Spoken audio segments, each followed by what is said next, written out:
frustration.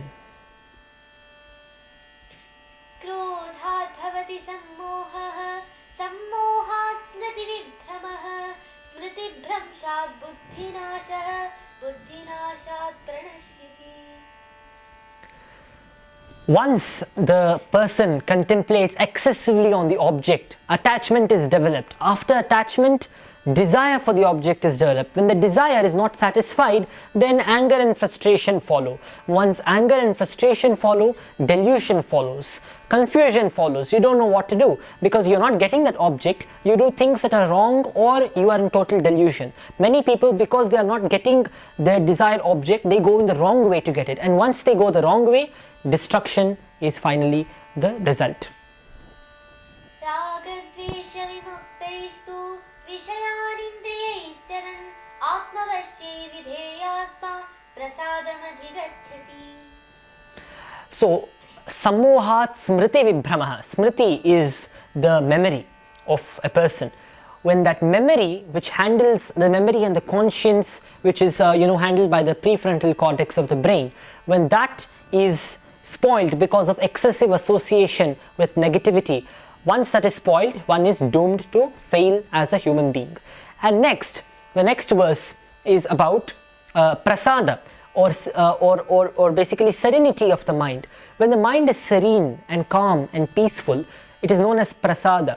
And once a person is in the state of prasada, which means they are not perturbed excessively by either pleasure or by pain or by any particular material instance or situation, they will be serene. So we have to be serene and calm, and prasada is that state of being serene and calm as per the Bhagavad Gita.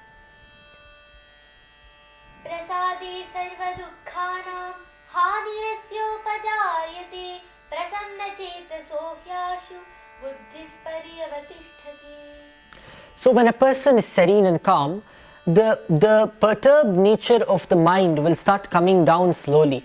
The reactions of the mind to different material stimuli like pleasure and pain, especially pain, will start reducing, and the brain will also coordinate with the prasada mind or the serene mind, and one will be fit enough to ascend the spiritual ladder.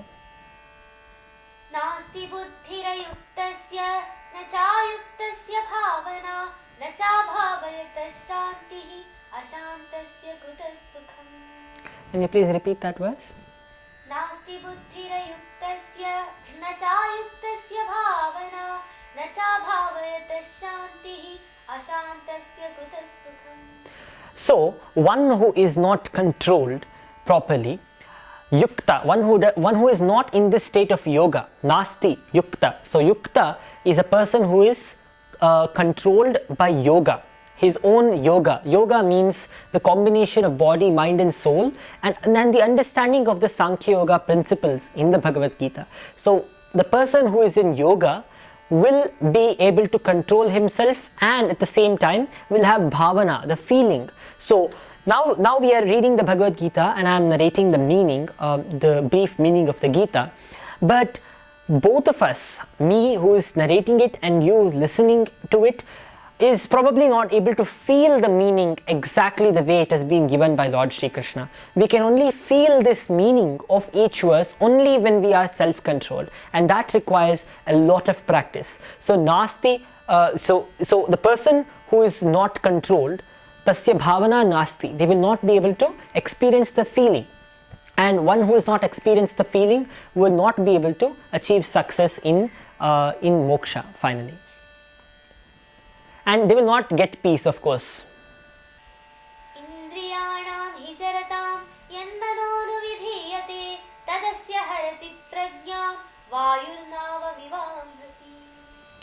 If the mind follows the senses, charatam indriyanam yat manah anuvidhiyate.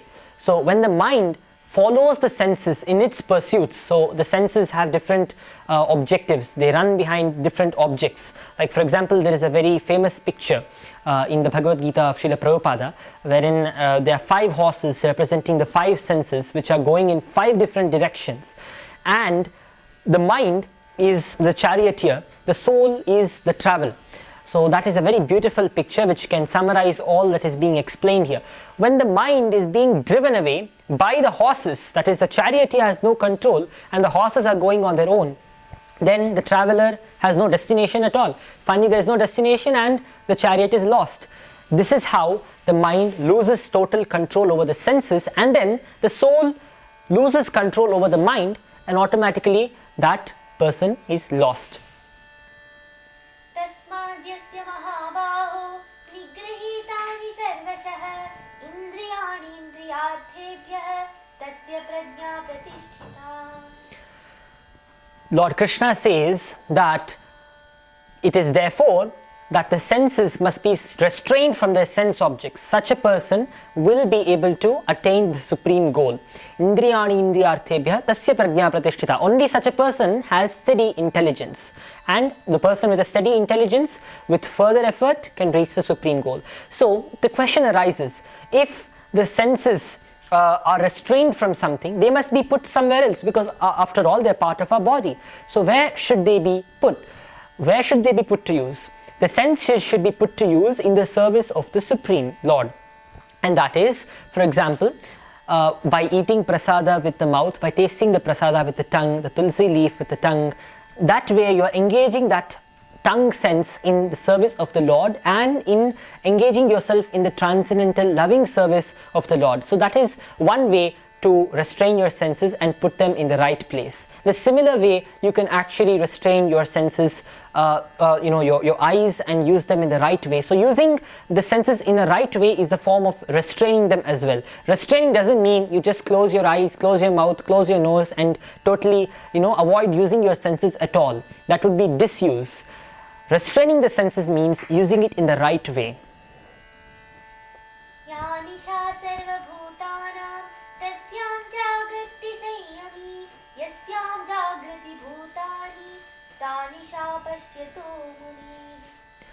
That which is night for all living beings is the daytime, is the bright daylight for the introspective sage.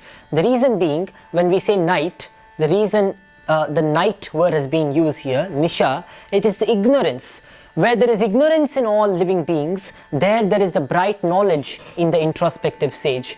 Where there is so wherever the living beings see night, there the introspective sage sees daylight. Where they see daylight, the introspective sage sees night time.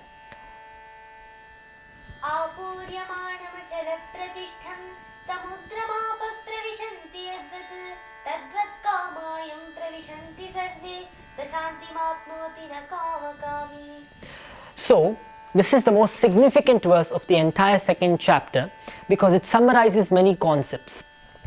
Just like the rivers enter the ocean isn't perturbed by the entrance of that much water into it. It's not perturbed, it remains still and calm always. The ocean is always still and calm. In the same way, the person who desires come and go, but the person shouldn't be perturbed. It's not that you must renounce yourself totally from all sense objects and run away from them, but despite being in the midst of them like a lotus in the midst of dirty water, one must be able to restrain the senses and not be perturbed by the pleasure and pain and the sense objects that are all around us. That is the goal of Sankhya Yoga, and not running away from the sense objects altogether. So Apuryamana machala pratishtam. But the one who desires desire, it's not only desiring sense objects, there's a different kind of desire. The people who desire, they want desire, and that is and it is behind desire that they run, some people.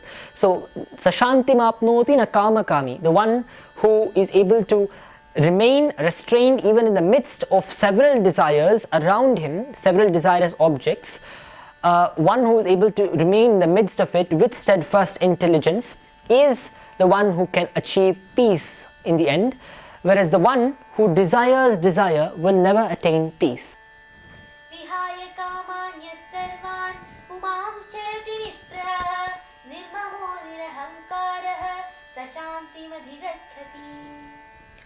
So now the Gita is explaining the importance of peace and how to attain peace. Peace is very important. yogaha chitta vritti nirodha in the Patanjali Sutra. So when the mind is calm, that is yoga, that is called peace. So how to attain this state of peace? When the senses are restrained from the sense objects, that is when one can ensure everlasting peace. Esha brahmi siti partha neina prapya vimuhyati dhitva syamanta kalepi brahma nirvana mrichati.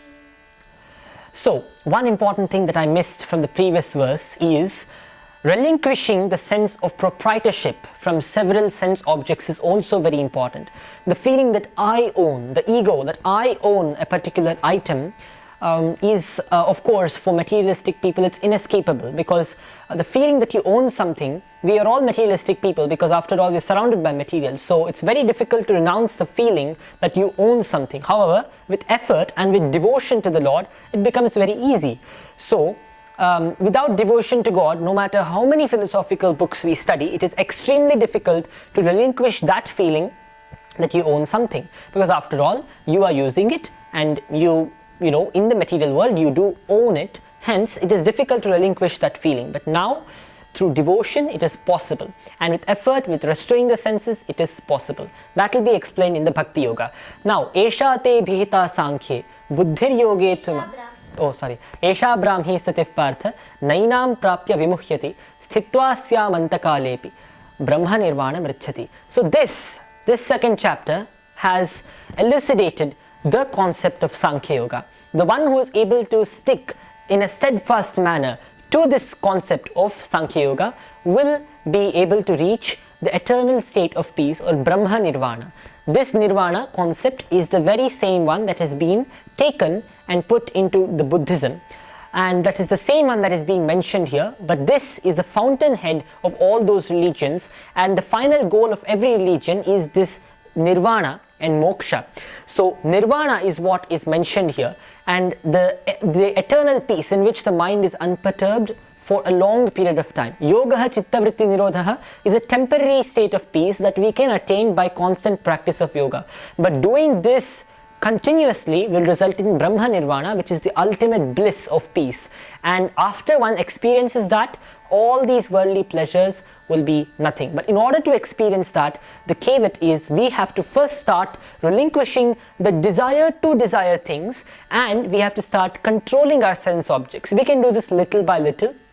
Every day, practicing meditation, practicing self-control. First of all, trying to restrain ourselves from those pleasures which are wrong and which are harmful. These are many types in the modern time. For example, for many people it is drinking, gambling, smoking, and so many other different types of things which give short-term pleasure and then sadness. And for children it is compulsive, internet addiction and gaming and all of that which is going on today.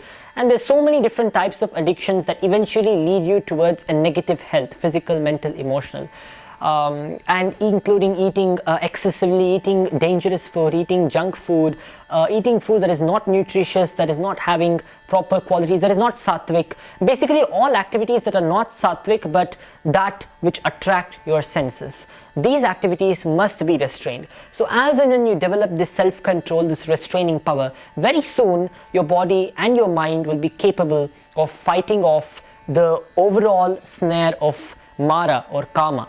And very soon it will be very easy to start controlling yourself and reach Brahma Nirvana. For this, one important aspect is to follow a devotional lifestyle, and from morning to evening having a proper devotional routine to God. So everything should be done for God, not for yourself. Cooking for God, and eating for the maintenance of the body, chanting mantras for God, and all of these things must be done regularly, and therefore maintaining this kind of a regimen, one can satisfy the requirements of the Sankhya Yoga and attain Brahma Nirvana, and even beyond that one can always remain in supreme bliss. Thank you.